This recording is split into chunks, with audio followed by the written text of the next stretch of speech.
माकुरो बाँदर वा spider monkey नामक एउटा अनौठो बाँदर हुन्छ। यसका हातका बुढ्यौला हुँदैनन्, जसका कारण यसले अन्य बाँदरहरूले जस्तो आफ्नो खाना हातद्वारा मुखमा पुर्याउन सक्दैन। तर प्रकृतिले यस अनौठो बाँदरलाई त्यसको विकल्प पनि दिएको छ। यसले आफ्नो खाना पुच्छरले समाएर हातले जस्तै गरी मुखसम्म पुर्याउँछ। यसै रोचक जानकारीका साथ स्वागत गर्न चाहन्छु दर्शक तथा श्रोतावृन्दहरू तपाईलाई नेपाली कथामा। नेपाली कथामा आज भने मैले युमा साम्माङको कथा लिएर आएको छु। यस कथालाई नमोते नेम्बाङज्यूले लेख्नु भएको हो भने यस कथामा प्रयोग भएका चित्रहरू निलम भुर्तेलज्यूले कोर्नु भएको हो। यो कथा द एसिया फाउन्डेसनद्वारा प्रकाशित गरिएको हो। कथा युमा साम्माङको कथा।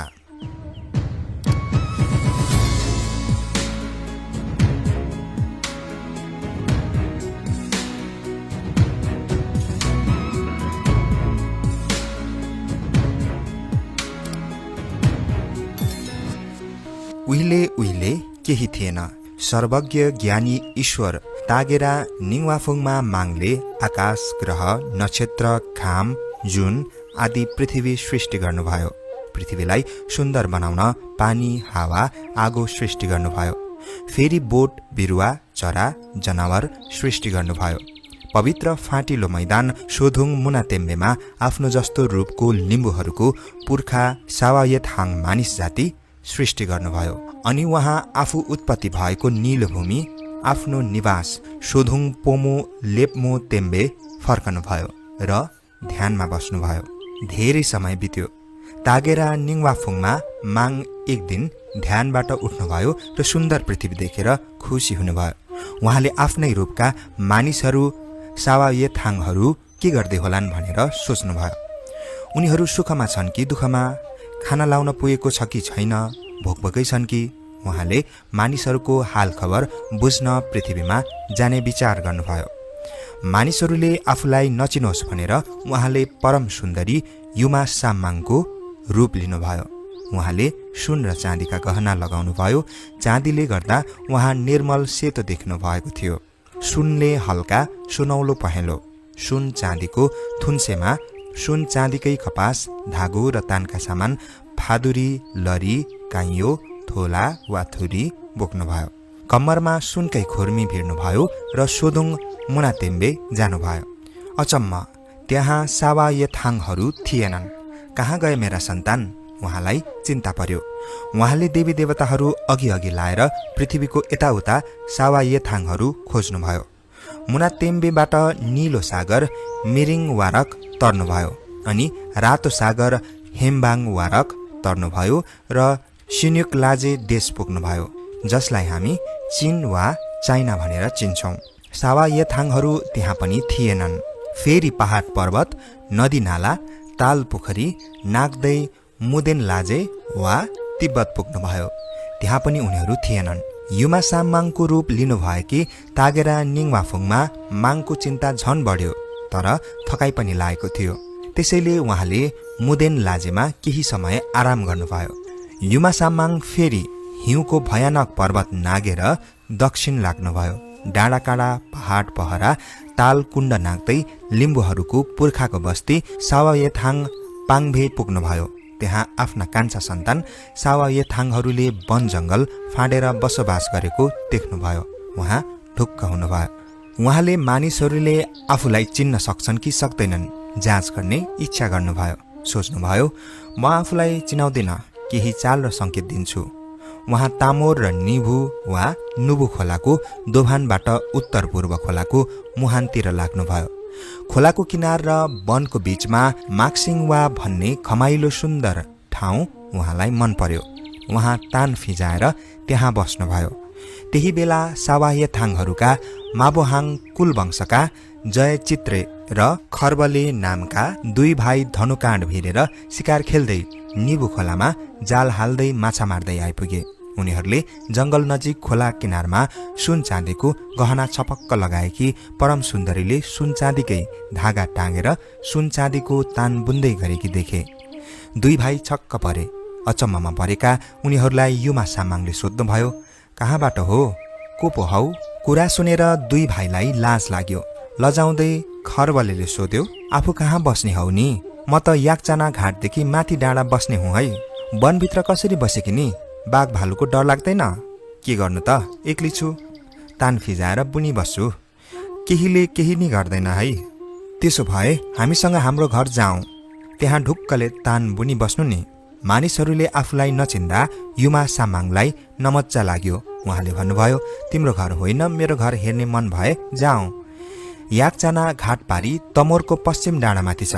बरु तानको सामान बोक्न पो सघाउ न।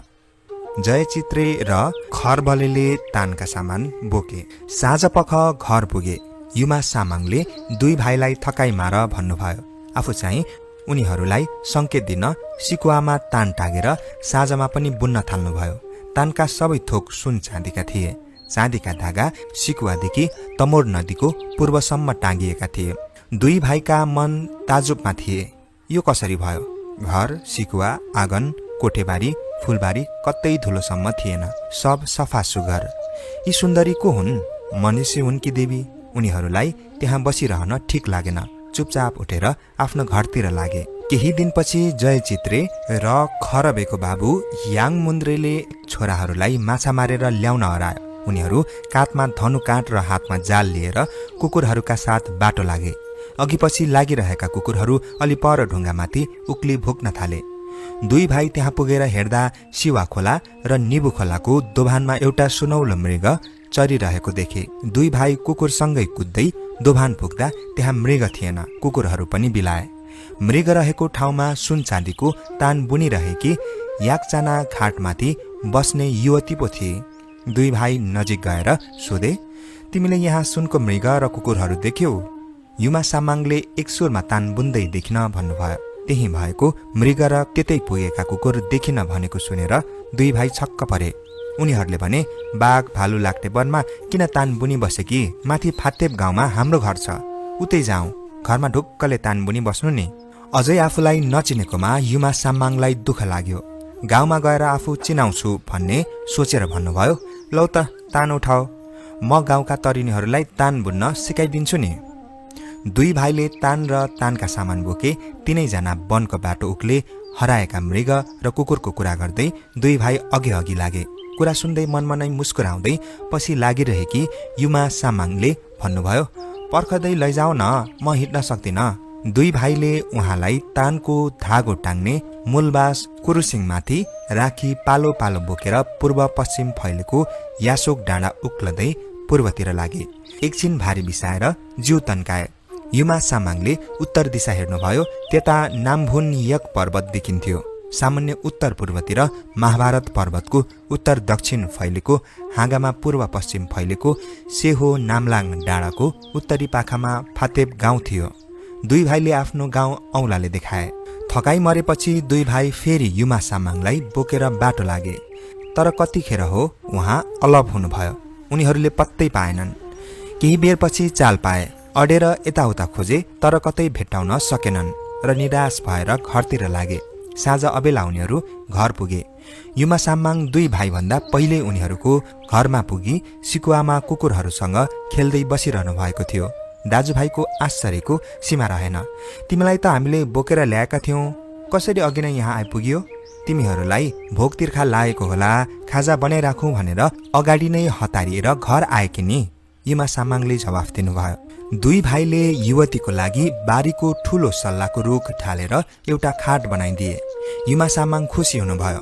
उहाँले घर आफ्नै ठानी घरका सबै काम धन्दा सघाउनुभयो। घर सफा सुग्घर राख्नुभयो। गाउँका तरिनीहरूलाई तान बुन्न सिकाउनुभयो। उहाँ आउनु भएपछि त्यो घरको र गाउँको अवस्था दिनदिनै राम्रो हुँदै गयो। अन्नपातले घर भरियो। गाउँमा सहका लायो। तर दुई भाइका जहानहरूले भने उहाँलाई सौता हुन आए कि भनेर आँखीडाहा गरे। एक दिन देवीले यो कुरा थाहा पाउनुभयो। मन दुखाएर उहाँ सबैको सामुन्ने अलप हुनुभयो। जेठानी, देउरानी र घरका सबैजना छक्क परे। देवी अलप भएपछि गाउँमा सह हरायो। रोग व्याधि बढ्यो। मानिसहरूले जति काम गरे पनि खाना लाउन धौ धौ भयो। जयचित्रे र खरबले भने बेला बेला सुन्दरी युवतीलाई सम्झन्थे र नरमाइलो मान्थे। नरमाइलो लागेको एक दिन मन भुलाउन उनीहरू निबु खोलामा माछा शिकार गर्न झरे। माक्सिङवामा युवती भेट हुन्छ कि भन्ने आशा उनीहरूको थियो। त्यहाँ पुग्दा घामले पोलेर बेसरी तिर्खा लागेकोले दुई भाइले खोलाको चिसो पानी अन्जुलीले उघाउँदै पिए अनि निबु खोलामा जाल हाल्न थाले। आफूलाई मानिसहरूले नचिनेकाले दिक्क भई युमा साम्बाङले सोदुङ पोमु लेप्मुतेम्बे फर्कने विचार गर्नुभयो। तर एकपल्ट माबोहाङ दाजुभाइलाई माग चिन्ने मौका दिने इच्छा गर्नुभयो। जालमा चाँदी झै टल्कने माछाका भुराहरू पर्न थाले। छिट्टै खुगी भरियो। पछिल्लो पटक जालमा एउटा बडेमा माछा पर्यो। माछा निकै उफ्रिरह्यो। उनीहरूले त्यसलाई डेलीमा हाल्न सकेनन्। लोभले गर्दा माछालाई छोड्न पनि सकेनन्। दिक्क भएर खरबलेले खुकुरीको टुप्पोले माछालाई खोच्यो। चोट लागे पनि माछा उफ्रन छोडेन अनि रिसले माछालाई ठुन्काएर 3 टुक्रा पार्यो। तर माछाका टुक्राहरू उफ्रदै जोडिएर जस्ताको तस्तै भयो। 3 पटक काटे 3 पटक जोडियो। अपसगुन हो कि दैवको खेल हो भनेर डराई उनीहरूले माङको पुकार गर्ने बित्तिकै युमा साम्माङ प्रकट हुनुभयो र माबोहाङहरूलाई भन्नुभयो, हे मरणशील चोलाका मानिस जाति हो, म तागेरा निङवाफुङमा माङको अवतार युमा साम्माङ हो। मानिस जातिलाई सबुद्धि र ज्ञान दिन पृथ्वी लोकमा झरेकी छु। मान्छेको कल्याण गर्न रक्षा गर्न आएकी हुँ। अफसोस अनेक चाल दिँदा पनि मलाई चिनेनौ। म तिमीहरूकै पुर्खा हुँ। म बजु हुँ। साँझ बिहान तिमीहरूले उचित अनुकूल समयमा मेरो भक्ति गर्नु है। यसो गर्यौ भने तिमीहरू सावायथाङहरूको कल्याण हुनेछ। तिमीहरूले निबु खोलाको माछाका भुरा घरमा लगेर मेरो पूजा अनुष्ठान गर। पूजा गरिसकेर भुरा यही खोलामा ल्याएर छाडिदिनु। म आएर तिमीहरूलाई ज्ञान र सबुद्धि दिनेछु। जग्गा जमिन दिनेछु। तिमीहरूका शत्रु नाश हुनेछ र सुख आनन्दले जीवन बिताउनेछौ। यसो भनेर युमा साम्माङ अलप हुनुभयो। बल्ल जयचित्रे र खरबलले तागेरा निङवाफुङमा माङको अवतार युमा साम्माङलाई चिने। यति बेलै उनीहरूको आङमा युमा साम्माङ चढ्नुभयो। देवत्वले युक्तती दुई भाइ देव बानी बग्दै निबु खोलाबाट माछाका भुरा डेलीमा बोकेर साँझ घर पुगे र युमा साम्माङको अर्ती उपदेश अनुसार पूजा गर्न बसे। दुई भाइले युमा साम्माङलाई सम्बोधन गरी उहाँको पूजा अनुष्ठान गर्न बसे। साम्माङ खेम्मे अम्ले दिङमे सुनको गहनाले सुनझै सुनौलो रूप भएकी, चाँदीका गहनाले चाँदी चाहिँ उज्यालो निर्मल रूप भएकी, तान बुनिरहने सृष्टिरत तिमी, सृष्टिकर्ता माबोहाङ वंशमा अवतरण भएकी, हे कल्याणकारिणी दयाकी खानी, मेरी करुणामयी बज्यू। यसरी माबोहाङ चेम्जोङ वंशका जयचित्रे र खरबलेको नश्वर शरीरको माध्यम बनाएर युमा साम्माङको रूपमा ईश्वर तागेरा निङवाफुङमा माङ पृथ्वी लोकमा अवतरण गर्नुभयो। त्यसैले सबै कुल वंशका याक्थुम लिम्बू जातिमा अरू देव देवी भन्दा युमा साम्माङको स्थान उच्च छ। उहाँलाई ईश्वरीय शक्तिको प्रतीक मानिन्छ र उहाँलाई प्रमुख देवी मात्र होइन, सर्वशक्तिमान सर्वव्यापी ईश्वर नै मानिन्छ। तपाईलाई आजको कथा युमा साम्माङको कथा कस्तो लाग्यो कृपया कमेन्ट गर्नुहोला। यो कथा नमोती नेम्बाङज्यूले लेख्नु भएको भने यहाँ प्रयोग भएका चित्रहरू निलम भुर्तेलज्यूले कोर्नु भएको हो। यो कथा द एसिया फाउन्डेसनद्वारा प्रकाशन गरिएको हो। भन्दै लागौं हिजोको गाउँ खाने कथातर्फ। हिजो मैले सोधेको गाउँ खाने कथा रहेको थियो, बाचुन्जेल सागरमा मरेपछि घर घरमा के हो, र यसको सही उत्तर रहेको छ शङ्ख।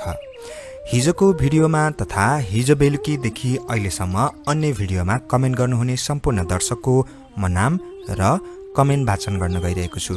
युवराज निरौलाज्यू लेख्नुहुन्छ, कथा ज्यादै रमाइलो, आनन्ददायक, ज्ञानप्रद र प्रेरणादायी लाग्यो अनि उत्तर चाहिँ सङ्केकिरा वा सिपी हो कि भन्नुहुन्छ।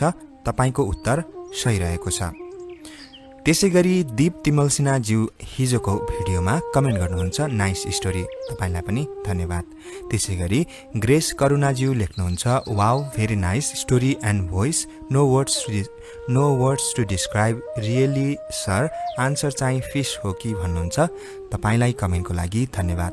त्यसै गरी चित्र विश्वकर्माज्यू लेख्नुहुन्छ, नमस्ते दाजु, आजको कथा पनि सधैँको झैँ साह्रै राम्रो छ, अझ हजुरको आवाजमा त झन् एकदमै राम्रो सुनिन्छ। नेपाली कथामा तपाईको भोइस एकदम सुट गर्छ। सधैँभरि सुन्न पाइयो दाजुको यति मिठो भोइस। अनि आज गाउँ खाने कथाको आन्सर चाहिँ माछा हो कि दाजु भन्नुहुन्छ चित्र विश्वकर्माज्यू, तपाईलाई धेरै धेरै धन्यवाद। त्यसैगरी आर राईज्यू लेख्नुहुन्छ यो कथाले मनै छोयो, गाउँ खाने कथाको उत्तर माछा हुन सक्छ भन्नुहुन्छ। तपाईलाई पनि कमेन्टको लागि धेरै धेरै धन्यवाद। बन्जाडे नारायणज्यू लेख्नुहुन्छ माछा हो कि भन्नुहुन्छ। तपाईलाई पनि धन्यवाद। आयुष मगरज्यू लेख्नुहुन्छ नुन हो कि दाई भन्नुहुन्छ। तपाईलाई धन्यवाद। त्यसैगरी फेरि पनि बन्जाडे नारायणज्यूले नै कमेन्ट गर्नुभएको छ, नाइस। र उहाँले नै अर्को भिडियोमा कमेन्ट गर्नुभएको छ कथा धेरै राम्रा छन्। तपाईलाई धेरै धेरै धन्यवाद। कालीश्रीज्यू हिजोको भिडियोमा कमेन्ट गर्नुहुन्छ दामी छ सर, तपाईलाई पनि धन्यवाद। त्यसैगरी अस्मिता शिवाकोटीज्यू लेख्नुहुन्छ perfect story and excellent performance, I like it भन्नुहुन्छ। तपाईलाई धन्यवाद। र अमित छेत्रीज्यू लेख्नुहुन्छ मलाई सानैदेखि कथा पढ्न मनपर्छ र यो मेरो फेभरेट च्यानल हो भन्नुहुन्छ। मेरो प्रस्तुति मन परिदिनु भएकोमा तपाईलाई धेरै धेरै धन्यवाद। हिजोको भिडियोमा त्यसैगरी हिजो बेलुकीदेखि अहिलेसम्म अन्य भिडियोहरूमा पनि कमेन्ट गरिदिनुहुने सम्पूर्ण दर्शकलाई धेरै धेरै धन्यवाद। कथाहरू हेरिदिनुहुने सम्पूर्ण दर्शकलाई धेरै धेरै धन्यवाद। अब लागौं आजको गाउँ खाने कथातर्फ। आजको गाउँ खाने कथा रहेको छ पानीभित्र रमाउँछिन् जलपरी होइनन्, सुनगेडी फलाउँछिन् रुख भने होइनन्। के हो? प्रश्न एकपटक फेरि। पानीभित्र रमाउँछिन् जलपरी होइनन्, सुनगेडी फलाउँछिन् रुख भने होइनन्। के हो? यस प्रश्नको जवाफ तपाईलाई के लाग्छ? कृपया कमेन्ट गर्नुहोला। भिडियोलाई अन्तिमसम्म हेरिदिनु हुने दर्शकज्यूले अन्त्यसम्म हेरिदिए भनेर पनि कमेन्ट गरिदिनुहोला। र यस च्यानललाई सब्स्क्राइब गरिदिनुहुने सम्पूर्ण दर्शकलाई धेरै धेरै धन्यवाद। सब्स्क्राइब नगर्नुभएका दर्शक तथा श्रोताज्यूहरूलाई सब्स्क्राइब गरेर नजिकै आउने बेल आइकनमा दबाइदिनुहोला र अल अप्सन आएमा त्यो पनि दबाइदिनुहोला भन्दै आजको कथा बसाइबाट म कथावाचक जमिन राईलाई पनि बिदा दिनुहोस्। नमस्कार।